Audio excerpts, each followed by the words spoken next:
আসসালামু আলাইকুম। আমি জান্নাত। কুক বাই জান্নাতে আপনাদের আরো একবার স্বাগতম জানাই। বিশ্বাস করুন কাঁচা আমের এই নাড়ুগুলো খাওয়ার পর কাঁচা আমের তৈরি অন্য যেকোনো আচার বা খাবারের কথা একদমই ভুলে যাবেন। আর যাকে একবার তৈরি করে খাওয়াবেন সে শুধু জানতে চাইবে এই অবাক করা রেসিপিটি আপনি কার কাছ থেকে শিখলেন। একদমই ইউনিক নতুন একটা রেসিপি আজকে আমি আপনাদের সাথে শেয়ার করব। আজকে আমি তৈরি করব কাঁচা আমের টক ঝাল মিষ্টি নাড়ু বা লাড্ডু। আজকে এই নাড়ুগুলো তৈরি করার জন্য আমি এখানে নিয়েছি 1 কেজি কাঁচা আম। 1 কেজি কাঁচা আম দিয়ে কিন্তু বেশ অনেকগুলো নাড়ু তৈরি হবে। প্রথমে আমগুলোর খোসাটাকে একটা পিলার দিয়ে পিল করে নিব। তারপর খুব ভালোভাবে ধুয়ে পরিষ্কার করে নিয়েছি। এভাবে আমগুলোকে আমি একটা গ্রেটারের সাহায্যে গ্রেট করে নিয়েছি। চাইলে আপনারা কুচি করে নিতে পারেন। একটু চিকন আর লম্বা করে কুচি করে নিলে হবে। তবে অনেক বেশি চিকন করার কোনো দরকার নেই। অনেক বেশি চিকন করলে আমগুলো গলে যাবে। সবগুলো আম গ্রেটারে নিয়েছি। এবার আমি একটু দেখিয়ে দিচ্ছি গ্রেট করে নেওয়ার পর আমগুলো ঠিক কিরকম হয়েছে। গ্রেটারে মোটা ছিদ্রটা আছে সেটা দিয়ে গ্রেট করে নিয়েছি, তাই এরকম হয়েছে। একদম বেশি চিকন হয়নি। এবারে আম কুচিগুলোর মধ্যে 1 চামচ পরিমাণ লবণ দেব। লবণটাকে দিয়ে এগুলোকে খুব ভালোভাবে মিশিয়ে নেব। যেহেতু আমরা আচার তৈরি করব না, নাড়ু তৈরি করব, তাই এই কাঁচা আমের অতিরিক্ত টক ভাবটা একটু দূর করে নিতে হবে। এখন একটা সাইডে রেখে দেব। কিছুক্ষণ পরে আম কুচিগুলো থেকে একদমই টক পানিটা আলাদা হয়ে গেছে। এবার এই আম কুচিগুলোকে আমি এখান থেকে তুলে নেব একটা মিক্সিং বলের মধ্যে। আমি নিয়েছি নরমাল পানি। এবারে আম কুচিগুলোকে আমি সরাসরি পানির মধ্যে দিয়ে দেব। এবারে পানি থেকে এগুলোকে তুলে আবারও পরিষ্কার পানিতে রাখবো।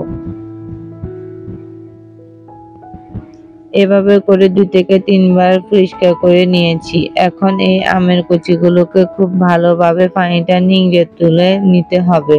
আর এই কাজটা কিন্তু একটু শক্ত হাতে করতে হবে যেন এক্সট্রা কোনো পানি না থাকে। এরপর এগুলোকে একটা মিক্সিং বলে নিয়ে নিচ্ছি। এবার আমি এখানে দিয়ে দিচ্ছি 1 কাপ চিনি। 1 কাপ চিনিতে আমার কাছে একদম মিষ্টিটা পারফেক্ট মনে হচ্ছে। না কম না বেশি, তবে আপনারা চাইলে আরেকটু বাড়িয়েও দিতে পারেন।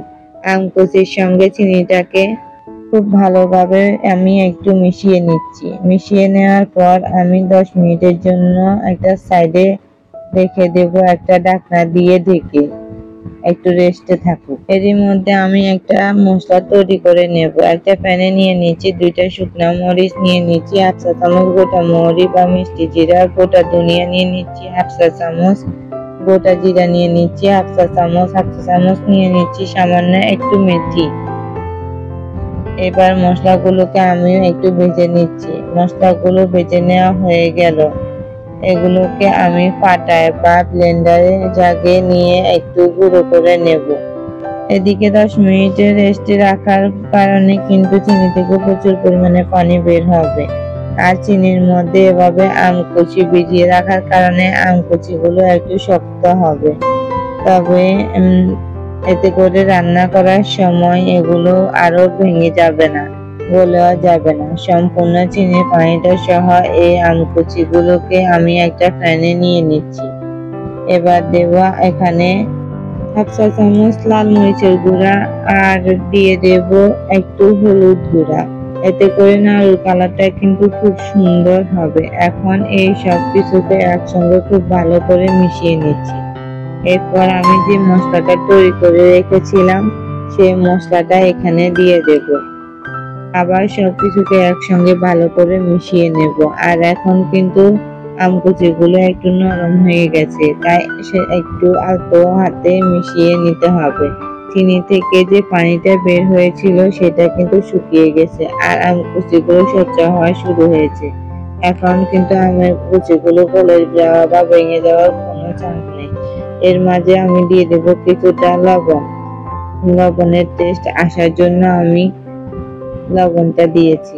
আপনারা চাইলে অবশ্যই বাদ দিতে পারেন। যখন দেখতে পারবেন চিনি সম্পূর্ণ শিরাটা টেনে নিয়েছে আর কোনো ভিতর ভিতর ভাব নেই বা এগুলোকে একটু ঝরঝরে হওয়া শুরু হয়েছে, তখনই বুঝতে হবে নাড়ু তৈরি করার জন্য এগুলো একদম পারফেক্ট ভাবে রেডি হয়ে গেছে। চুলা থেকে নামানোর পরে এগুলোকে একটু ঠান্ডা করে নিতে হবে, মানে হাতে সহ্য করার মতো এরকমটা ঠান্ডা, একদম ঠান্ডা না আবার। আমি নাড়ুগুলোকে তৈরি করে নেব। আমি এরকম গোল গোল বলের মতো করে নাড়ুগুলোকে তৈরি করে নিয়েছি, মানে নাড়ু বা লাড্ডু যেভাবে তৈরি করে সেভাবে সবগুলো নাড়ু তৈরি করা হয়ে গেছে। আমি ছোট করে তৈরি করেছি, আপনারা চাইলে আরো বড় করে তৈরি করতে পারেন।